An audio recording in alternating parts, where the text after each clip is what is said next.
to Wilderness Survival Systems, and thanks for watching. What I want to do real quick this morning is just sort of do a recap of what's happened. We've kind of lost track of what's going on. So we obviously are no longer out in the field. We chased that bull around for a couple of days and kind of came to the conclusion that he was going into an area where we couldn't follow him. There's some property boundaries and things there that we can't cross. So we decided to completely redo everything. So we're actually going off of a tip from my other son, and we're going to go take the gamble and we're going to go to a completely different area. So we decided to come back to Butte, regroup, do some e-recon while we were here. We saw some interesting stuff that got our attention, and then we've also got a backup plan to the backup plan for another area that we're going to hit in the end. So we hope we didn't screw up by leaving the area and not sticking to all the scouting and stuff we did earlier. So yeah, we're going to load up all this gear and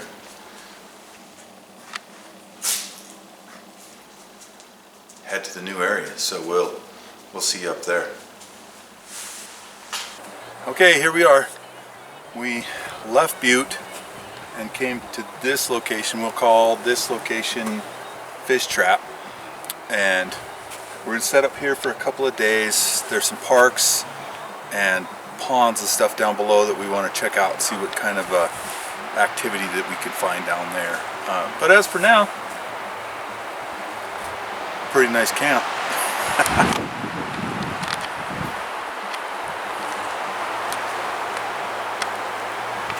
We'll see how long we're going to stay in this one.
Ready to go?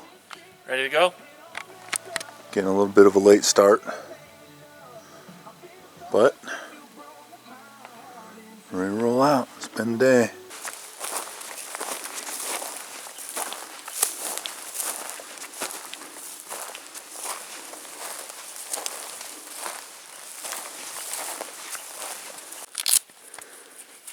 Alright, so we're here getting our jackets off, getting ready to leave the road. We walked from camp to here.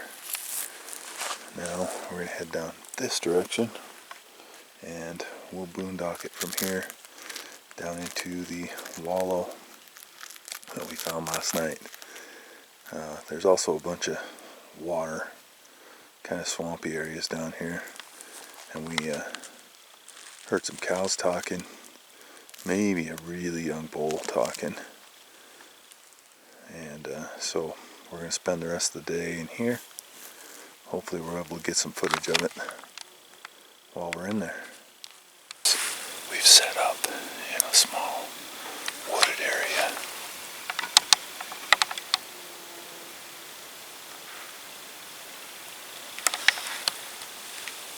Outside, overlooking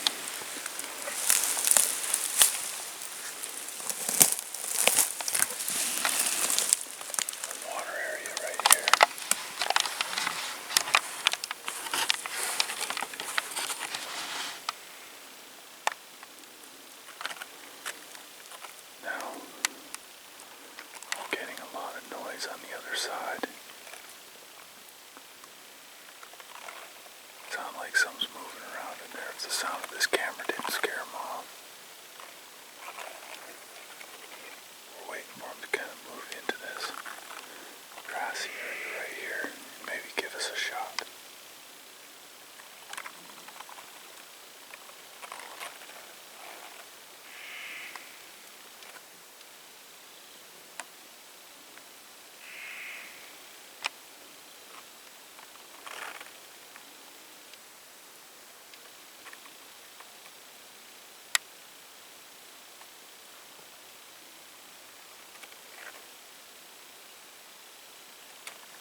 All right, so we're here at Fish Trap. Today is Monday.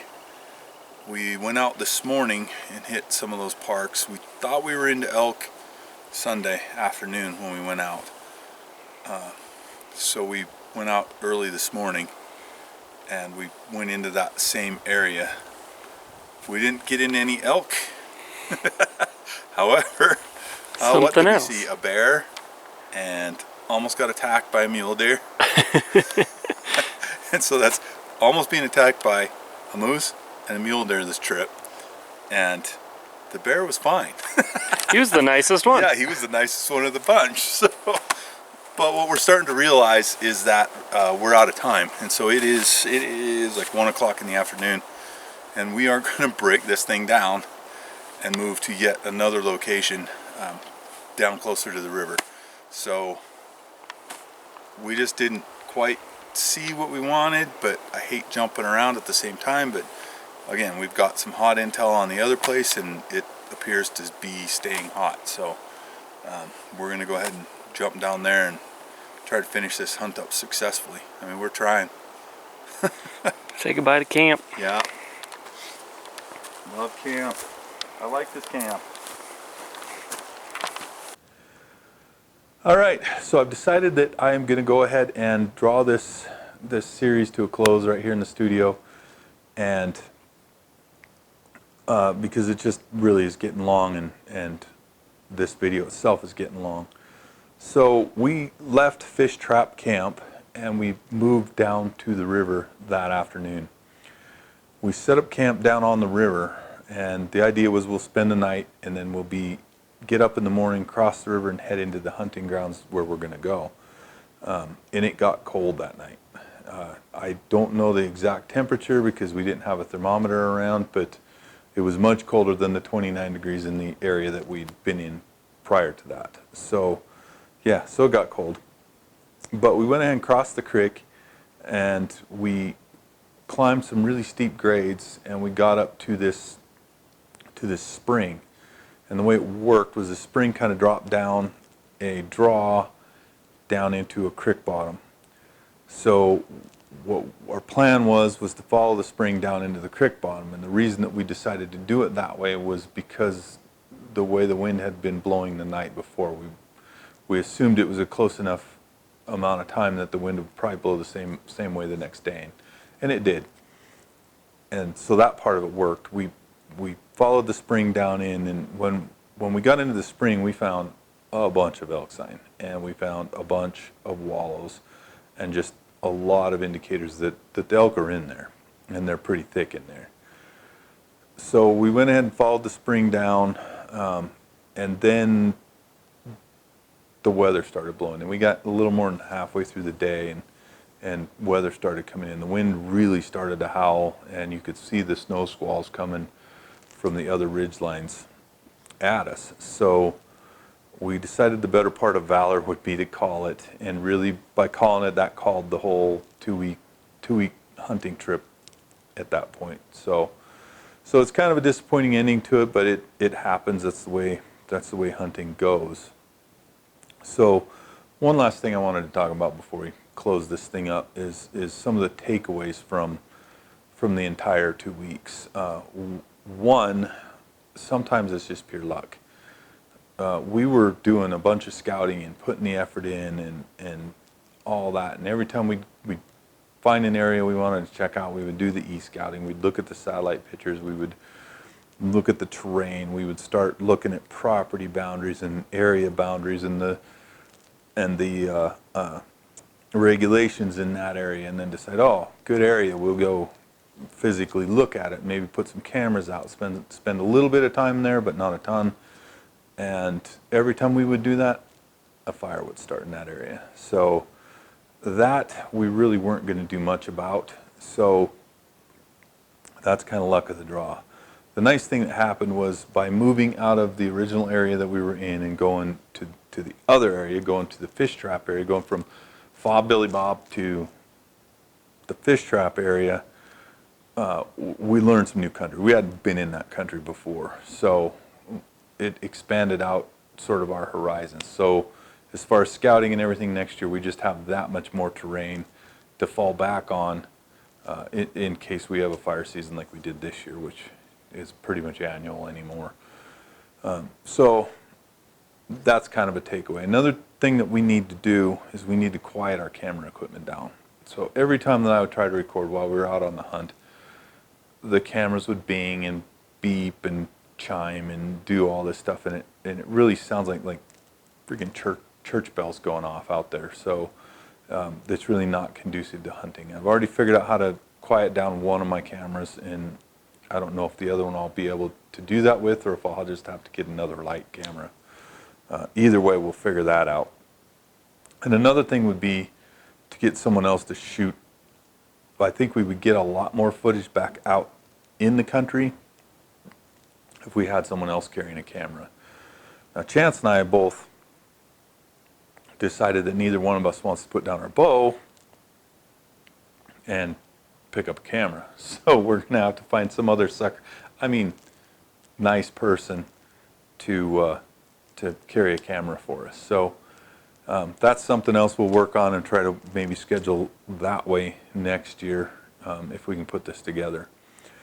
And kind of one of the closing things that I want to say is that my son and I spent 2 weeks out hunting, and this was 2 weeks of quality time in the mountains with no damn cell service or anything else. It was awesome. And my recommendation to you is if you get that opportunity to spend that same kind of quality time with your kids, especially your adult kids, you take them up on it and you do it. So just my 2 bits for that. Now, archery season closes this weekend. I was supposed to be at a show this weekend, but that got moved to another date. So I may be able to get out and get some more hunting in, and we'll see if we can do something with that. We may or may not make it. So anyway, I'm going to go ahead and close this thing out. We're going to call it a series for what it's worth, and stick with us. Like and subscribe below. We're learning. We're going to get you some better video. So we'll talk to you later.